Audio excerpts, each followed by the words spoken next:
सबसे पहले इस वीडियो को लाइक करें और मजीद वीडियोस के लिए हमारा YouTube चैनल सब्सक्राइब करें और बेल आइकन पर क्लिक करें।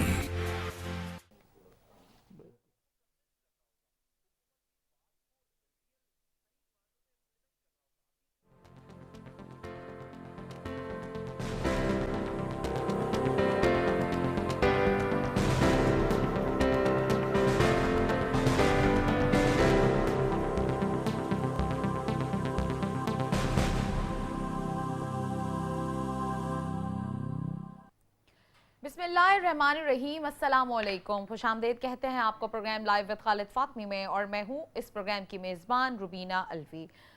आलमी रेटिंग एजेंसी मोडीज़ की पाकिस्तानी मईशत के हवाले से एक बड़ी पेशगोई है, और कोरोना के बायस उनका कहना है कि पाकिस्तान की मईशत जो है वो निस्फ% सुकड़ने का भी खदशा है।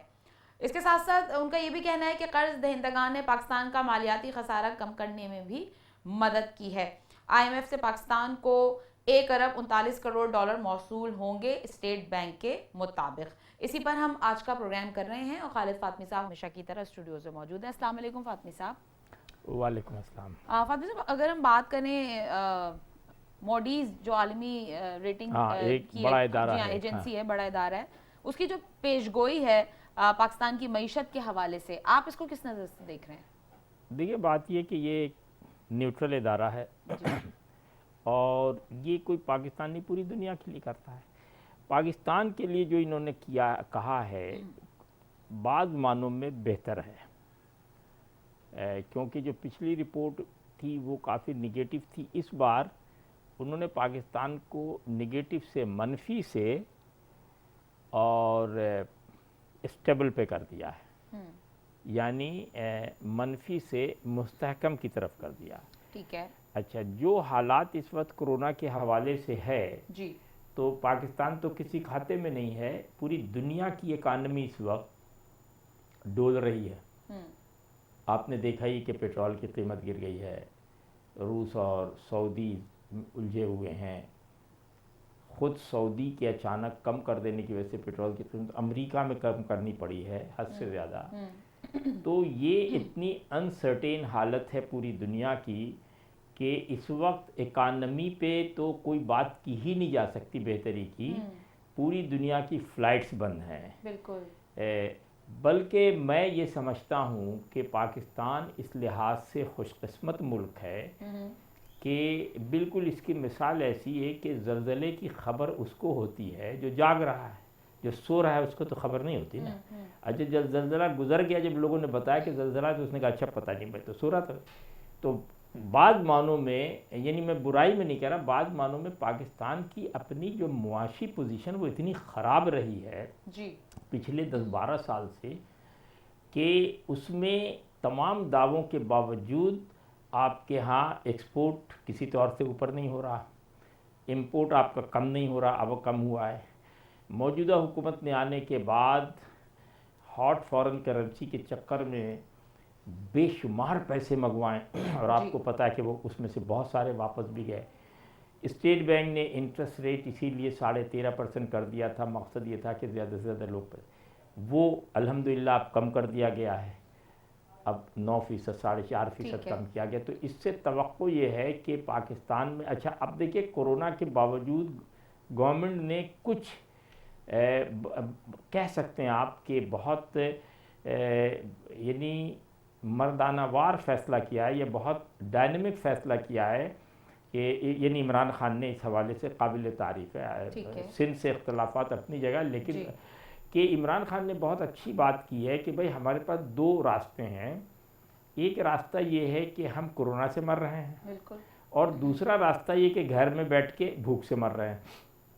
तो हमें जो रास्ता तलाश करना है वो इस तरह करना है कि हम भूख से भी बचें और कोरोना से भी बचें। तो कोरोना से बचने में 99% आपकी ज़ाती दिलचस्पी अहम है, यानी आवाम में शऊर, आवाम में समझ, आवाम को इसका यकीन। क्योंकि अगर आप अभी सड़क पे बात करें निकल के आम लोगों से, वो कहते कोई नहीं कोरोना शुरू खामोखा पर, क्योंकि आप अभी जहनी तौर पे इस जदीद वबा के आदि ही नहीं, आप मानने ही को तैयार मानने नहीं। को तैयार तो नहीं। हुकूमत इस सिलसिले में जो कैंपेन चला रही, जो कर रही, तो मैं उसे काबिल तारीफ समझता हूँ ठीक कि है। इस हालत में बहुत अच्छा कर रहे हैं। अच्छा, अब उन्होंने, आपने देखा कि शायद 15-16 अप्रैल को अनाउंस कर दिया था टेक्सटाइल इंडस्ट्री खोलने का, कंस्ट्रक्शन इंडस्ट्री खोलने का, और उसके बाद एग्रीकल्चर इंडस्ट्री को। तो इससे क्या होगा कि जो डेली वेजेस के मुलाजमीन हैं, जो आम तौर से काम करने वाले लोग हैं, उनके लिए तवक्कुआत बढ़ जाएंगी काम की। तो जो एकदम एक स्लम आ गया था, एक बिल्कुल आप समझिए बंद गली में हम आ गए थे, वहाँ से रुक गए हैं। दूसरी तरफ ये कि आपको पता है कि G20 ने आपको 1200 अरब की बात की थी, वो न भी मिले तो तकरीबन 1 या 1.5 अरब की शायद है इमदाद जो है आ चुकी। स्टेट बैंक ने कहा है कि ये पैसे आ गए हैं उनके पास। अच्छा, तो अब है क्या कि आप ये कह सकती कि आपकी जो इकानमी है वो श्रिंक तो करेगी, यानी वो जो 2% आपने प्रोजेक्ट किया था 2020 जून के लिए, उसकी जगह अब आ जाएगी 1 या आधा %। तो ये तो है, नुकसान है, लेकिन एट द सेम टाइम अगर पूरी दुनिया आपके साथ दे, और आपको इस वक्त फंड की बहुत ज़रूरत है, फंड की ज़रूरत आपको हेल्थ डिपार्टमेंट में है, यानी लोगों की सेहत आम्मा से मुतल्लिक, क्योंकि कोरोना की वजह से। तो ऑन द होल अगर आप देखें तो मूडीज़ की जो रिपोर्ट है वो बहुत मनफी नहीं है। मूडीज़ की ही रिपोर्ट के मुताबिक जैसे उन्होंने कहा कि कर्ज दहिंदगान ने पाकिस्तान का मालियाती खसारा कम करने में मदद की है, तो इससे क्या नताइज आपके ख्याल में मैं यही कह रहा हूँ कि देखिए, है जो आपको बैरूनी कर्जे मिल रहे हैं तो उससे आप में संभाला आ रहा है, यानी आप एक बेहतर जगह पे खड़े। अब ये तो जाहिर है हम तो एक जनरल तबसरा कर रहे हैं, इसमें जब आप किसी इकनॉमिस्ट से बात करेंगे तो वो इसको और ज़्यादा वाज़े बता सकेगा टू द पॉइंट के इसके मनफी और मस्बत। मैं एक जनरल बात ये कर रहा हूँ, जो मैं महसूस कर रहा हूँ कि हम एक ऐसे दोराहे पे हैं इस वक्त कि हम जो से भी पॉलिसी बनाएंगे, एतराज़ात अपनी जगह मौजूद रहेंगे।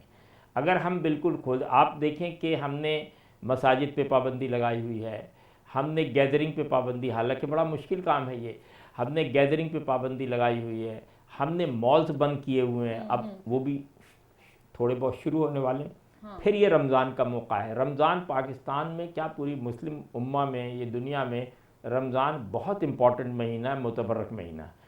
लेकिन पिछले सेकंड वर्ल्ड वॉर के बाद पूरी दुनिया में एक चेंज ये आया कि हमने बहुत सारे त्यौहार को आहिस्ता आहिस्ता कमर्शलाइज़ किया, और कोई बुराई भी नहीं इसमें, यानी हमने बिल्कुल रमज़ान को उसी तरह कर दिया जिस तरह वहाँ क्रिसमस मनाते हैं। यानी हमने, अगर आप कभी गौर करें तो पाकिस्तान में जो सबसे बड़ी ट्रेडिंग है, रिटेल ट्रेडिंग, वो रमज़ान में होती है। खाना पीना, मेहंदी, कपड़े लत्ते, सब चीज़। तो ये महीना बहुत बड़ा धचका लगेगा आपको इन सारी चीज़ों पे। अभी आपके प्रोग्राम हमारे शुरू होने से पहले हमारे जो करंट अफेयर्स के हेड हैं उनसे मैं यही बात कर रहा था कि हमें चाहिए ये पाकिस्तान में हुकूमत को कि ग्रेजुअली इनकरेज करें वो आहिस्ता आहिस्ता ऑनलाइन बिजनेसेस की तरफ, क्योंकि अब ये मैं आपको बता दूं कि कोरोना ख़त्म हो जाए या रहे, लेकिन जो सोशल डिस्टेंसिंग है वो ख़तरनाक है। जिस तरह से एक रिपोर्ट के मुताबिक 2021 में IMF प्रोग्राम और माली जो इस्तेकाम से माली खसारे में कमी मुतवक्के है, इस कमी को अब आइंदा आने वाले दिनों में नहीं, अभी ज़रा मुश्किल है। देखिए अभी मुश्किल है, क्योंकि मैंने कहा ना कि it is too early, Moody's ने भी उसी हवाले से कहा है, लेकिन it is too early to predict any, ये जिसको कहते हैं ना इकोनॉमिकल फोरकास्टिंग, ये वक्त है। भाई आपको पता ही नहीं ना, आज आप करें कोरोना नहीं है, कल करें है। पाकिस्तान में देखिए ना, पाकिस्तान में हम बहुत खुश थे कि कोरोना के असरात उतने ज़्यादा नहीं हैं। आज ही मैं पढ़ रहा था कि इंडिया में बहुत कम है, और लोगों ने ये कहा है कि वो झूठ बोल रहे हैं, लेकिन छुपा रहे हैं, क्योंकि बहुत सारी गवर्नमेंट छुपा भी रही है अपनी। पाकिस्तान में नहीं, पाकिस्तान में हो रहा है, लेकिन जिस तेज़ी से बढ़ रहा है पाकिस्तान में वो ख़तरनाक है। और अगर हमने सच में कंट्रोल नहीं किया तो और अच्छा, ज़ाहिर है लॉकडाउन और बढ़ेगा, लॉकडाउन बढ़ेगा, परेशानी होगी। तो मैं ये समझ रहा हूँ कि इन हालात में जो इकानमी का हम सोच रहे थे बदतर होना, उतनी बदतर नहीं है। अभी कुछ 2 दिन 3 दिन पहले डॉक्टर्स ने भी प्रेस कॉन्फ्रेंस की और अच्छा, उन्होंने कहा कि अच्छा, इसको दूसरी सख्त किया बात जाए यह है लॉकडाउन। कि हुकूमत जो लोगों की इमदाद कर रहा है, अगर वो शफाफ इमदाद जारी रही तो वो प्रॉब्लम भी आहिस्ता आहिस्ता कम हो जाएगी। सारा खेल, क्योंकि हुकूमत कोशिश कर रही कि फ़र्दन उसमें उन्होंने मेरा ख्याल फोर्सेस को भी इन्वॉल्व किया जी है। हाँ। बाज़ जगह हमने तस्वीरें भी देखी लोगों को देते हुए, तो अगर उसको प्रॉपर उसमें अक़ुर्बा परवरी ना ठीक करें, है। इलाक़ाई असबियत ना करें, फ़िरक़ेबंदी ना करें और सिर्फ बिल्कुल ईमानदारी से जो ज़रूरतमंद उसको दें। अच्छा, कराची, चूँकि हम लोग कराची में रहते, कराची इस लिहाज से मेरा अपना ख्याल है पूरी दुनिया, पाकिस्तान की बात नहीं कर रहा हूँ मैं, पूरी दुनिया में खुशकिस्मत तरीन शहर है जहाँ अवाम का ख्याल रखती है। ये तो है। आप देखें यहाँ फेडरल हुकूमत कुछ नहीं करी, कोई मिनिस्टर कहीं नज़र नहीं आया, सूबाई हुकूमत कुछ नहीं कर रही है सिवाय ये कि बयानबाजी। चीफ मिनिस्टर साहब को शौक़ है हर दिन टीवी पे आने का, या वो कि रज़ा क्या मुर्तज़ा वहाब है, उनको खप्त है आने का। किसी ने कह दिया है कि टीवी पे आने से बड़ा लीडर बन जाता आदमी। एक जगह ये लोग, बल्कि मैं आपको बताऊँ, आज मुझे किसी ने बताया कि जमायत इस्लामी का कोई MP है, उसको भी कोरोना हुआ और उसके बेशुमार जो वर्कर्स हैं, क्योंकि ये लोग घुस के काम कर रहे हैं हर जगह, लियारी में इधर उधर। तो ये अच्छा, दूसरी बात ये कि कराची में जो रफ़ाही इदारे हैं, NGOs हैं, रफ़ाही इदारों और NGOs पर हम ब्रेक के बाद इंशाल्लाह बात करेंगे। नाज़रीन हमारे साथ ही रहिए, देखते रहिए program live with Khalid Fatmi.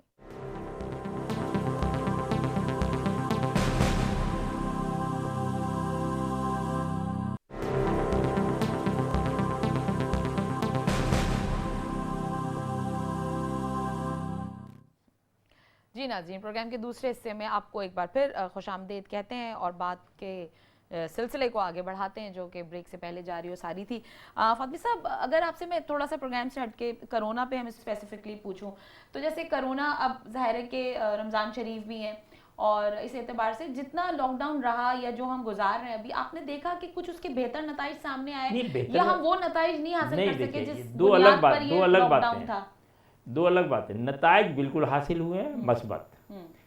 अब रहा ये तो कैलकुलेट करके जब आपके पास सारी फिगर्स हॉस्पिटल्स की, डॉक्टर्स की आएगी तो पता चलेगी कि मुतवक्को हासिल हुई है नहीं हुई है। यानी आप टारगेट कर रहे थे कि भाई 100% अचीव कर ले, नहीं किया। लेकिन अभी मैंने आपसे जैसे जिक्र किया ना ब्रेक से पहले के 2 दिन पहले जो डॉक्टर्स ने प्रेस कॉन्फ्रेंस की है ये, तो उन्होंने कहा कि अब आपको स्मार्ट जो है ना वो लॉकडाउन करना पड़ेगा क्योंकि लोग इस तवातुर से इस बीमारी में दाखिल हो रहे हैं कि इन्हें संभालना मुश्किल हो जाएगा। तो आप इस बात को किस तरह से देखिए, मैं एक बात आपको बताऊं कि चूंकि आपके पास पूरा एक निज़ाम नहीं है, ये बात बिल्कुल शुरू में याद होगा हमने कहा था कि लॉकडाउन इसका हल नहीं है और लॉकडाउन इसका हल है। ठीक है। हल इसलिए है कि आपके लॉकडाउन करने का मकसद बिल्कुल इसी तरह है जैसे किसी महल्ले में अगर डाका पड़ा हो तो आप उस महल्ले को घेर के और पिन पॉइंट करते हैं कि फ़लाँ मकान में फ़लाँ जगह छुपा हुआ, पकड़ लाते हैं। ठीक है जी। कोरोना में भी यही है कि अगर आप पिन पॉइंट करके उनको निकाल लेंगे तो एरिया, लेकिन आप ऐसा नहीं कर रहे हैं। आप सिर्फ इस तरह लॉकडाउन कर रहे हैं कि लोगों को तंग कर रहे हैं, सड़क पे बंद कर रहे हैं, लोगों को आने। इस वक्त शाहिद हसन सिद्दीकी साहब माहिर मौशियात हमें टेलीफोन लाइन पर ज्वाइन कर रहे हैं, उन्हें इस गुफ्तगू में शामिल करते हैं और उनसे पूछते हैं इस कोरोना के बायस जो मौशी हालत है हमारे मुल्क की वो किस तरफ जा रही है और खुसूसन हम मॉडीज की जो पेशगोई है उस हवाले से उस मुताल्लिक भी इनसे पूछेंगे। जी अस्सलाम वालेकुम डॉक्टर शाहिद हसन सिद्दीकी साहब। जी वालेकुम अस्सलाम। जी मिजाज शरीफ, किस तरह से आप कहेंगे ये जो पेशगोई की है आलमी रेटिंग एजेंसी मॉडीज की जो पेशगोई है पाकिस्तानी मईशत के हवाले से, एक तो आप इसे किस नज़र से देख रहे हैं और इसके साथ साथ कोरोना के बायस जो पाकिस्तान की डॉक्टर साहब मईशत है वो 90% सुकड़ने का भी खदशा मॉडीज ने जाहिर किया, इस पर ज़रा आप रोशनी डालिएगा। देखिए, ऐसा ये बात तो बिल्कुल वाज़ेह है कि पाकिस्तान की मईशत को जैसे दुनिया भर की मईशतें हैं उनको कोरोना वायरस की वजह से ज़बरदस्त धचका लगा है। जी जी। 2 ममालिक को जो कह रहे हैं कि उन पर कम धचका लगा है वो भारत और चीन है। तो हमें ये देखना होगा कि हमारे मुतालिक ये जो कह रहे हैं कि अब मूडीज तो कह रहे हैं कि 0.5 मनफी होगा, लेकिन मेरे ख्याल से IMF ने खुल के कहा है कि ये 1.5% मनफी होगा, 1.5 नेगेटिव।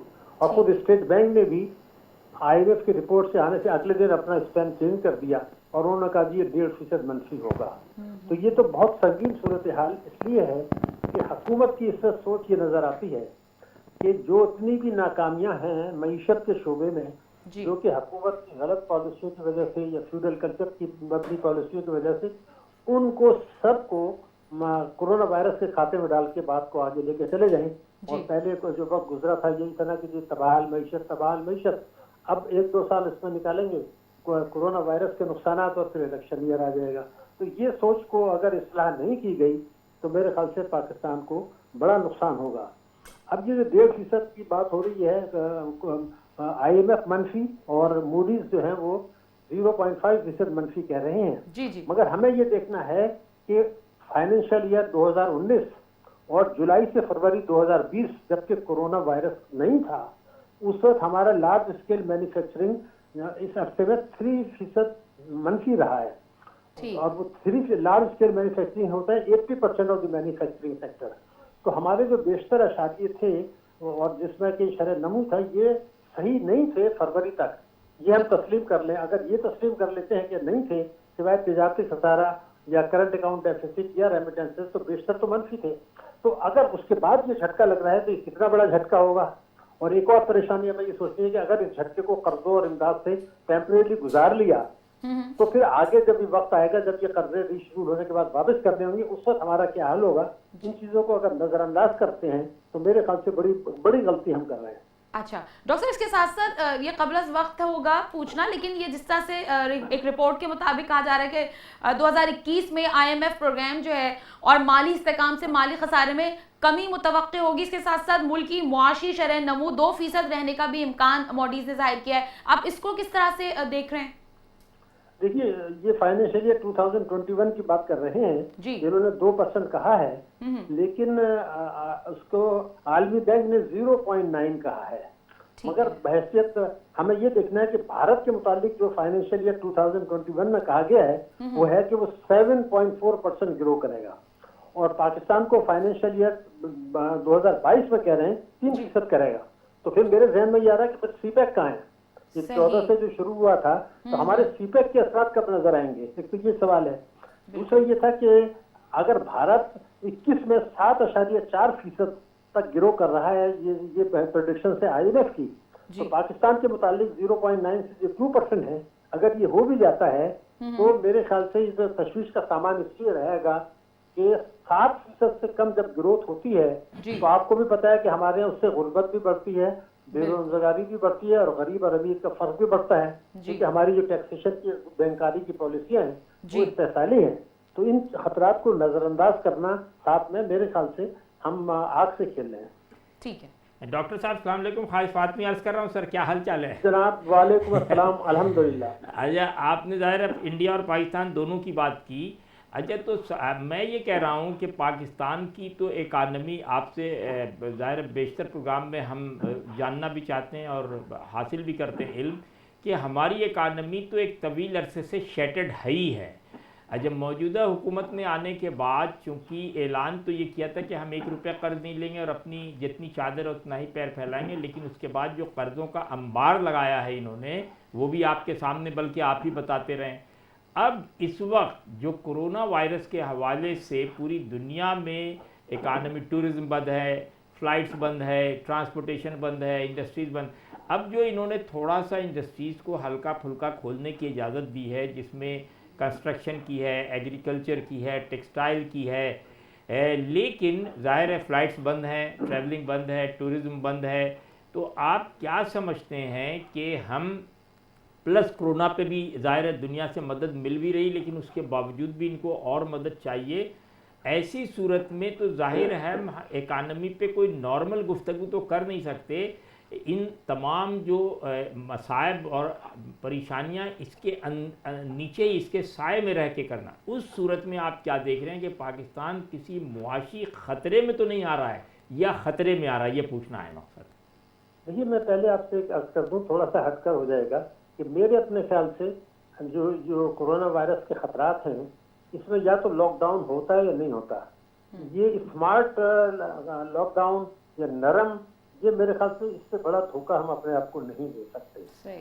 इसमें किसी पाकिस्तानी को कोई शुबा नहीं होना चाहिए कि इस मरहले पर अगर हम इसको नरम लॉकडाउन रखते हैं तो ये आग से खेलना होगा। इसके जो खौफनाक जो नताइज हैं आप देखिए आलमी बैंक ने ये कहा है कि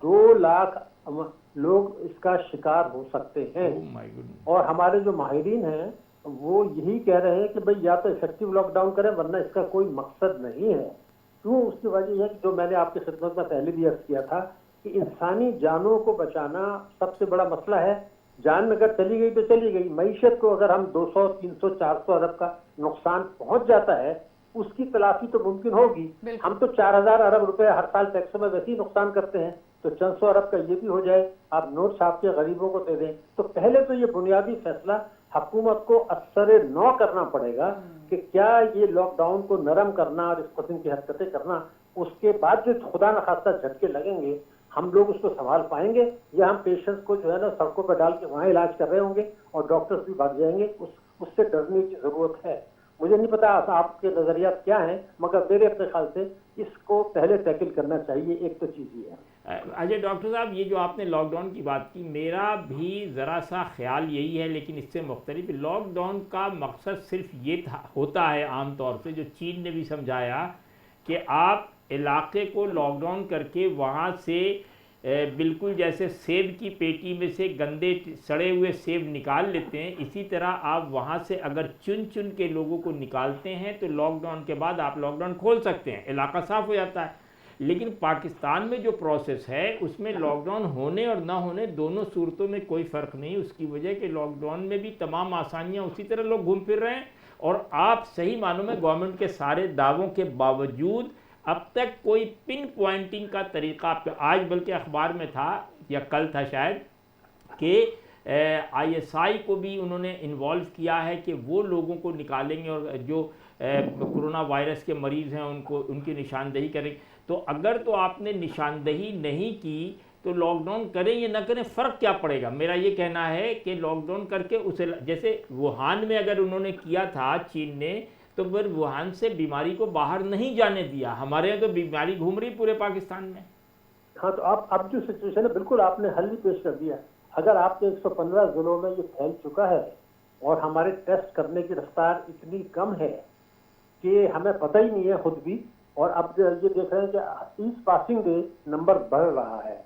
उसकी वजूहत यही है कि हमारे एक वो डिसिप्लिन नहीं है जो चाइना में था। चाइना ने, जहाँ तक मुझे पता है, उनके जो डॉक्टर्स आए थे उन्होंने शुरू में भी हमको यही मशवरा दिया था कि एक दफे इफेक्टिव लॉकडाउन कर दें, यानी शॉर्ट ऑफ कर्फ्यू, लेकिन वो 15 दिन का होता, उसके बाद वो तकरीबन एलिमिनेट हो चुका होता अगर उस दौरान में इफेक्टिव लॉकडाउन होता। अब मसला ये हो गया कि ये फैलता चला जा रहा है और ये हमारे काबू से बाहर इसलिए है कि मुझे ये पता है कि अस्पतालों ने जो पेशेंट एडमिट थे अदर देन कोरोना उनको भगाना शुरू कर दिया कि आप चले जाएं। तो सवाल तो ये है कि पहले ही हमारे मुल्क में हेल्थ की सहूलियात नहीं थी, अब जो इतना बड़ा एक और बर्डन आ गया, तो इस सिलसिले में एक ऐसी पॉलिसी बननी चाहिए जिसमें वफाक भी हो, सूबे भी हो, डॉक्टर्स भी हो और दूसरे नुमाइंदे भी हो। वो बेस्ट इन चीज़ों पर गौर किया जाता कि अगर हम मुकम्मल 2 हफ्ते लॉकडाउन कर देते हैं मुकम्मल, तो और उसके बाद सिर्फ हमें लोगों को अशिया जरूरी पहुंचाना है माइनस कर्फ्यू, तो शायद 15 दिन के बाद लॉकडाउन की जरूरत ना पड़ती, क्योंकि इस दौरान में जो पेशेंट थे या तो फारिग हो जाते या ठीक हो जाते, नए फैलने का सवाल नहीं था। तो ये एक हिकमत अमली थी जो हमने ज़ाय की है, इसकी तरफ मैं इशारा कर रहा हूँ। अच्छा देखिए, ये बात तो मैं आपको बता दूं कि आप पाकिस्तान में कोरोना रोकने में नाकाम हो गए हैं और होते रहेंगे, चाहे मैं जितनी बातें कर लूँ आप भी जितनी बात, क्योंकि जो बात वही आके है कि it is already too late. लेकिन फिर भी अभी भी अगर इनको चाहिए कि सच में बिल्कुल कर्फ्यू स्टाइल से 7 दिन से 10 दिन पूरा शहर ब्लॉक करके, पूरा मुल्क ब्लॉक करके निशानदेही करे और टेस्ट करे। अच्छा, बल्कि मैं आपको बताऊँ, बदकिस्मती से मुझे नहीं पता कितना सच है कितना झूठ, सोशल मीडिया पे इस किस्म के भी बेशुमार इल्ज़ामात आ रहे हैं कि जो लोग जा रहे हैं नॉर्मल किसी इंतकाल के बाप या दादा कोई कैंसर में मर गया या किसी टीवी में, उसको भी वहाँ हॉस्पिटल वाले 1 लाख 2 लाख ले रहे हैं डेथ सर्टिफिकेट देने के, ये कह के कि वरना अगर नहीं कहोगे तो मैं इसको कोरोना बता दूंगा। तो ऐसी सूरत में कैसे यकीन किया जाए कि आपके यहाँ टेस्ट सही होगा, निशानदेही सही होगी, लॉकडाउन सही होगा? मतलब कौन से मैकेनिज्म आप लाएंगे यहाँ जिससे आप समझते हैं कि ये मसाइल हल हो जाएंगे? ये जो आपने बात की है इस पर सिर्फ मैं शर्म से सर झुका सकता हूँ और तो कोई कमेंट नहीं करूँगा, मगर जो एक सोच ये है कि जब 15 दिन आप लॉकडाउन करेंगे तो उसमें जो लोग मरीज हैं वो तो आइडेंटिफाई हो जाएंगे ना, उस दौरान में उनमें सिम्टम्स आ जाएंगे 14 दिन के अंदर, और जिन पर जो नहीं है वो तो फिर नहीं है। तो अब लेकिन ये जैसे लेट हो गया, जिसका लफ्ज आपने बिल्कुल सही इस्तेमाल किया, हमने शुरू से ये गलती कर दी है, भाई आके फंस गए इस बीच में। तो अब यही है कि तमाम मैंने जो कहा सबको साथ बैठ के मुआवनत के साथ एक ऐसी हिकमत अमली बनानी पड़ेगी, और चीन से जरूर हेल्प ले लें इस मामले में, क्योंकि उनको सबसे ज्यादा तजर्बा है। बाकी अल्लाह ताला से भी दुआ करें। हाँ अच्छा, अब देखिए ना, चीन ज़ाहिर दामे दर में सुखने हेल्प कर रहा पाकिस्तान की हर तरफ से। उनके डॉक्टर्स भी आ गए थे, उनके इक्विपमेंट्स भी आ गए, लेकिन अचानक यहाँ सिंध गवर्नमेंट की तरफ से एक बयान आ गया कि जी उनकी जो इक्विपमेंट्स है वो जाली हैं, ये 2 नंबर। तो इस किस्म की चीज़, अच्छा उनके डॉक्टर्स भी आए थे, मुझे कोई आइडिया नहीं कि अचानक आए और अचानक या तो चले गए या उनकी खबर आहिस्ता आहिस्ता गायब हो गई है। बिल्कुल 8-10 पूरा ग्रुप आया था डॉक्टरों का, वो कहाँ गए, अगर हैं तो कहाँ इलाज कर रहे हैं, और अगर नहीं हैं तो क्यों चले गए। तो ये जो मिसमैनेजमेंट है ये तो हमारा एक समझिए खासा है पाकिस्तान में। हम लोग पैदाइश से अभी मतलब इस उम्र में आ गए, अभी तक यही देख रहे हैं कि हमारे यहाँ ट्रांसपेरेंसी तो का तो कोई तस्वुर ही नहीं ट्रांसपेरेंट का। तो आप ऐसी सूरत में कैसे, मैं ज़ाहिर आपका ये सब्जेक्ट नहीं, आप तो इकनॉमिस्ट हैं, मैं ये पूछ रहा हूँ कि आप 1 मिनट ये फ़र्ज़ करें कि कोरोना और ये दोनों साथ साथ चल रहा, हमारी इकानमी कहाँ जाएगी? देखिए, बड़ा आपने आम नुक्ता उठा दिया है। मैं अभी आपसे ये अर्ज कर रहा था कि पाकिस्तान की मईशत, ये पहले हम तस्लीम कर लें कि फाइनेंशियल ईयर 2019 में बहुत ख़राब थी और गिरी थी 18 के मुकाबले में जो इनको वित्त में मिली थी। ये भी आप तस्लीम कर लें कि फरवरी 2020 तक, जुलाई से, जब पाकिस्तान में कोरोना वायरस का मसला भी नहीं पैदा हुआ था, उस वक्त भी हमारे बेशतर माशी इशारे ख़राब थे। ख़ासतौर से लार्ज स्केल मैन्युफैक्चरिंग, टैक्सों की वसूली, बजट खसारा, तरक्याती खर्चात में कटौती, और जो है आपके इस किस्म के दूसरे जो चीज़ें थी वो सब मनफी जा रही थी। अब इस वक्त जो बुनियादी चीज़ हमें और आपको सोचनी है वो ये है कि अब आपने अभी मूडीज की भी बात शुरू में हुई थी। अब मूडीज तो ये कह रहे हैं कि जी आपकी तरसीलात 1 साल में $5 अरब गिर सकती हैं। अब पाकिस्तान एक ऐसा मुल्क था जो कि रेमिटेंसेस को इस्तेमाल कर रहा था ट्रेड डेफिसिट को कंट्रोल करने के लिए, यानी बरामदात हमें बढ़ाने की जरूरत नहीं थी, क्योंकि हम तो बिजली, पेट्रोल और गैस के नर्ख बढ़ाते चले जा रहे हैं। इंटरेस्ट रेट हाई रखा हुआ था, बरामदात हमारी हो नहीं रही थी, उसको हम रेमिटेंसेस से पूरा कर रहे थे। अब जो खतरात की बात मूडीज का कर रहे थे, तो मैं आपको एक अर्ज करूं कि 2014 से 2019 तक पाकिस्तान ने जो ट्रेड डेफिसिट उठाया था वो इंपोर्ट और एक्सपोर्ट का फर्क $164 बिलियन। ये वो मुल्क है जो 500 बिलियन के लिए हम IMF हम घुटने टेक के जाते हैं। $164 अरब का ट्रेड डेफिसिट था 2014 से 2019 तक। इस दौरान में $115 अरब की रेमिटेंसेज आई, जिससे हमने इसको कम करके बजट करंट अकाउंट को हम ले आए $55 बिलियन पर। अगर ये रेमिटेंसेज $115 अरब आई हैं, यानी 20-22 अरब, उसमें आहिस्ता आहिस्ता कमी होनी शुरू हो जाती है। जैसे $5 अरब की तो अभी बात हो रही है। आपने देखा कि ऑयल क्राइसिस जो आया उसमें मिडिल ईस्ट की इकोनॉमीज पर भी बड़ा बुरा असर पड़ा है। वो लोगों को निकालते हैं तो हम कहाँ जाएंगे? यानी एक नया एक परेशानी हमें पैदा हो रही है कि हम तो कर्जों पर और निष्कारी पर और रेमिटेंसेस पर चल रहे थे। अगर रेमिटेंसेस कम हो गई, फॉरेन डायरेक्ट इन्वेस्टमेंट भी कम होगा। अब ये जो आज इमदाद दे रहे हैं, जब ये कोरोना वायरस का मसला हल हो जाएगा तो यही हमें आंखें दिखाएंगे IMF कि वो $6 बिलियन के कर्जों की हमने आपकी किस्त रोकी भी है। फाइनेंशियल एक्शन टास्क फोर्स भी मैदान में आ जाएगा। तो इस वक्त तो कोई भी सख्ती नहीं कर रहा, लेकिन क्या हम अपने गर्दन के गिर्द घेरा नहीं तंग करते चले जा रहे हैं? इन चीजों को नजरअंदाज करते। पब्लिक सेक्टर आपके लॉसेस दिखा रहा है, सर्कुलर डेट आपका 2000 अरब का है, बजट खसारे को मूडीज ये कहते हैं कि वो 9.5 से 10% रहेगा। मैंने कैलकुलेट किया कि वो 15% रहेगा। क्योंकि आपने जो डेवलपमेंट एक्सपेंडिचर को कई 100 अरब कटौती कर दी है आपने ना, वो भी तो शामिल करे ना। आपने तालीम और सेहत के जो आपका कमिटमेंट था उससे 1700 अरब रुपया आपने कम मुख्तस किया है चारों सूबों ने। इस तरह आप देखें तो 15% आपका GDP वो है बजट खसारा, मनफी 1.5% आपका जो है वो ग्रोथ है। आपके कर्जे बेताशा बढ़ रहे हैं, जिस तरफ अभी आपने इशारा किया। रेमिटेंसेज आपकी गिर रही है, बरामदात बढ़ नहीं रही, FDI गिर रहा है। तो हम तो अभी तो ये ठीक है, हम मदद भी मिल जाएगी, कुछ एड भी मिल जाएगी, कुछ कर्जा भी मिल जाएगा, लेकिन एक वक्त तो आएगा जब इस्लामी जमहूरियत पाकिस्तान जो जौहरी ताकत है उसके गिर्द जो है न्यू ग्रेड गेम का वो कोड़ा चलेगा तब हम कहाँ खड़े होंगे। ये आज हमारा फर्ज है, आपका फर्ज है कि कौम को आप बताएं कि ये खतरात हैं। ये सिर्फ कह देना कि ये कोरोना की वजह से तबाही आ गई और अपनी जान छुड़ा ले, उसी की वजह से आपने टैक्स गिर गए, उसी की वजह से आपकी हर चीज हो गई, तो ये नहीं चलेगा। ये तो जवाब देना पड़ेगा, कौम को सोचना पड़ेगा कि हम अपने आप को बिल्कुल तबाही पर ना डालें। ठीक है जी, बेहद शुक्रिया डॉक्टर शाहिद हसन सिद्दीकी साहब, माहिर माशियात, आप हमसे गुफ्तगू कर रहे थे। फातमी साहब, किस तरह से आप इस पे कहेंगे शाहिद साहब की इस बात पर? वो तो जाहिर है, हर बार हमारे यहाँ आते, मेरा ख्याल है कि इकनॉमिक्स पे तो जो कुछ वो कहते हैं अब तक तो हमने यही देखा कि बिल्कुल सही कहते हैं, और मेरा ख्याल उनके जाहिर है बिल्कुल सही। ठीक है जी, ब्रेक की तरफ बढ़ रहे हैं। ब्रेक के बाद आप दोबारा ज्वाइन कीजिएगा हमें program live with Khalid Fatmi में।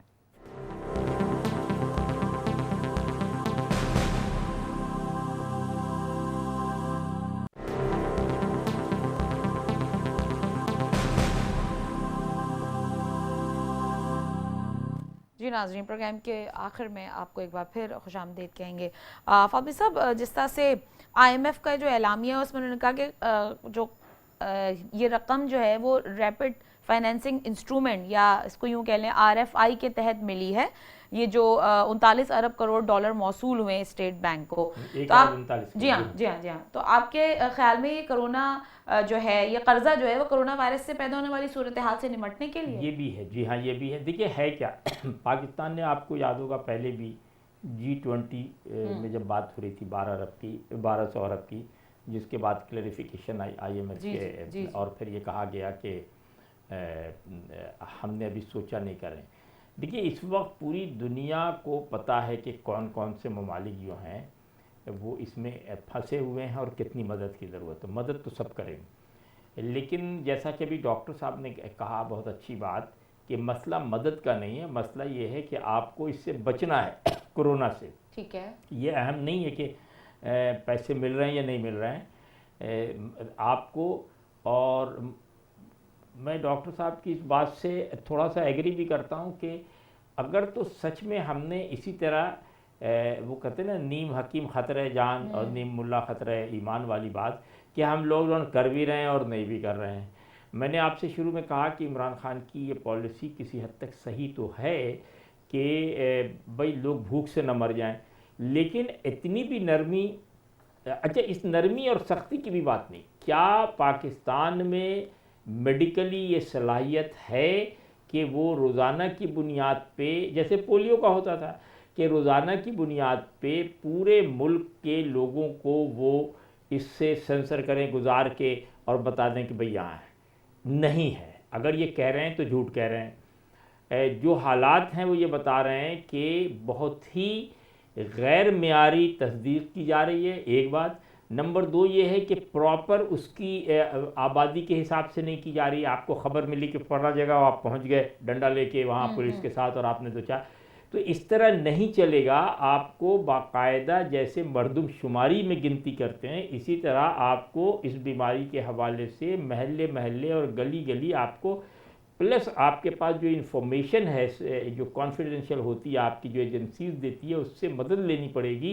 क्योंकि होता यह है कि देखिए ना, कोई आदमी बीमार है, घर वालों को पता है, पड़ोसियों को पता है, मोहल्ले के डॉक्टर को पता है, मस्जिद वाले, किसी न किसी हवाले से पता होता है कि भाई इस घर में कोई बीमार है, एम्बुलेंस आ रही।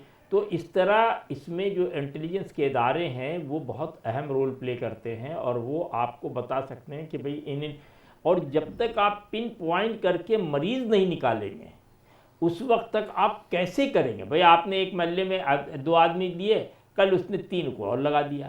तो ये जो रोटेशन है, और मैंने आपसे कहा ना कि लोग पाकिस्तान में कोरोना को बहुत हल्का ले रहे हैं, बहुत लाइट समझ रहे हैं, और ये समझ रहे हैं मैं ऐसी बीमारी आती है। नहीं, ऐसा नहीं है। मैंने आपसे पहले कहा और मैं फिर कह रहा हूँ, हालांकि मेरा तो कोई ज़ाहिर है मैं ना डॉक्टर हूँ ना स्पेशलिस्ट हूँ, लेकिन मैं पूरे यकीन, जो मैंने इतने दिनों में पढ़ा, पिछले 1 महीनों में मुस्तकिल मैं वबा के हमराज से पढ़ा हूँ, ये मरी हालत में भी 3 साल से पहले नहीं जाने की, कुछ भी कर लें आप। क्योंकि वबाएँ जितनी आती हैं वो अपने असरात जो ज़मीन पर छोड़ती हैं उसको वॉश आउट होने में, बिल्कुल इसी तरह जैसे कहीं धब्बा पड़ जाए अगर आप ज़मीन पे, तो एक दिन में आप धो तो देती हैं लेकिन साफ नहीं होता, उधर भारत है। तो ये कोरोना वायरस आएगा जाएगा। इसमें दो बातें हैं, एक तो ये कि आपकी जो आवाम है वो भी थोड़ी सी आदी हो जाती अच्छा है ये सुनने बताइए, की। जो आपने कहा कि इसके असरात तो रहेंगे कई साल तक या जो भी है, तो ये जो चाइना ने वैक्सीन बनाने का कहा है, तो आपको लगता है कि नहीं, वो बिल्कुल कामयाब हो नहीं, जाएंगे बिल्कुल इसमें? नहीं, बिल्कुल किसी हद नहीं। तक? देखिए चाइना क्या मैं कहने के लिए कोई बात नहीं, चाइना दोस्त मुल्क का बिल्कुल नहीं, वैक्सीन से करीब भी नहीं है अभी। बनाना तो बहुत दूर की बात है। वो तो एक पाकिस्तान में भी था कि लाहौर के एक डॉक्टर साहब बना रहे हैं, कोई हकीम साहब बना रहे हैं, किसी ने कहा एक प्याज खाइए तो कोरोना नहीं हुआ, किसी ने कहा कि फला, वो तो छोड़ दें, अच्छा, बेकार सी बात। प्रॉपर रिसर्च इस वक्त इंग्लैंड और अमेरिका में हो रहा, हज़ारों हज़ार डॉक्टर्स लैब में कर रहे हैं और लोगों ने, रजाकारों ने पेश किया। देखिए इसमें दो तीन बातें समझ लिए, प्रोग्राम ख़त्म हो जाएगा, कि दो तीन अहम बातें। क्या ये वबा ऐसी है जिसको एक बार होगी आइंदा नहीं होगी? नंबर वन, जैसे मिसल्स है, खसरा एक बार जी हुआ। हाँ। क्या ये बीमारी जिसको एक बार हुई है उसमें दूसरी बार रेजिस्टेंस बढ़ जाएगी? दूसरी बात। तीसरी बात ये है कि क्या उन लोगों को जिनको पहले मलेरिया और नमूनिया हो चुका उन पे इसके असरात कम होंगे या ज़्यादा होंगे? ये रिसर्च के प्रोसेस हैं। हम लोग इसीलिए महफूज हैं ज़रा as compare to Italy, Spain and America, कि हमारे यहाँ बचपन से मलेरिया के टीके लगते लगते लगते लगते हमारा जिस्म उसका आदी है, जिसकी वजह से रेजिस्टेंस ज़्यादा है। ये अभी पूरा पूरा रिसर्च चल रहा है और बहुत कबल। अच्छा, फिर वैक्सीन दरियाफ्त हो गया, तो वैक्सीन जैसे डेंगी है, डेंगी की जो वैक्सीन है उसका प्रॉब्लम ये है कि वो हर आदमी पे अलग असर करता है। बिल्कुल। तो नतीजा ये है कि आप उस पर कंफर्म नहीं कर सकते। जैसे चेचक है उसका कंफर्म है, कॉलरा है उसका कंफर्म है, फ्लू है उसका कंफर्म। ये इसमें अभी तक फर्ज कीजिए चाइना या अमेरिका किसी ने वैक्सीन निकाली, ये कैसे गारंटी करेंगे कि ये वैक्सीन जैद उम्र बकर सबको एक तरह काम करेगा, या 30 बरस 50 बरस 70 बरस को एक तरह? इसमें अच्छा, औरतों को और मर्दों को एक तरह काम करेगा? इतना आसान हो जाए तो मजाक ना हो जाए कि यानी वबा ना हुई तो मजाक हुआ कि आपने जाके इलाज किया, पेट का दर्द थोड़ी है भाई। लेकिन जिस तरह से ये है कि कोई इतनी कोई वैसी बात भी नहीं है कि कभी इजाद ही नहीं नहीं होगी, मैं ही तो कह रहा अरसा हूं, लगेगा, बिल्कुल होगी, साल 2 साल अरसा लेकिन दरकार। सवाल ये कि वैक्सीन पहले वाइप आउट होगी, देखिए ना, उसके बाद देखिए ना, इसका कोई वैक्सीन आप किस बुनियाद पर तैयार करेंगे? पहले उसके सारे ड्रॉबैक्स चेक करते जाएंगे। एक चेक किया भाई इनको हो गए, इस पे वैक्सीन उस पे असर कर गई, जिस जो पहले भी नमूनिया का शिकार था अब हुआ उसको हो गई। तो ये बड़े सारे मसले, इतना आसान नहीं है। इट विल टेक ईयर्स और टू, आहिस्ता आहिस्ता, क्योंकि सार्स और मर्स की बीमारी जो 2003 और 2012 में अभी तक कंफर्मेशन नहीं कर पाए हैं ये। ठीक है तो बेहतर। बहुत शुक्रिया खालिद फातमी साहब आपका, नाज़रीन आपका, और आपसे फिर मुलाकात होगी। जब तक आप अपना रखिएगा बहुत सा ख्याल। रुबीना अलवी को दीजिएगा इजाज़त, अल्लाह ने के पान।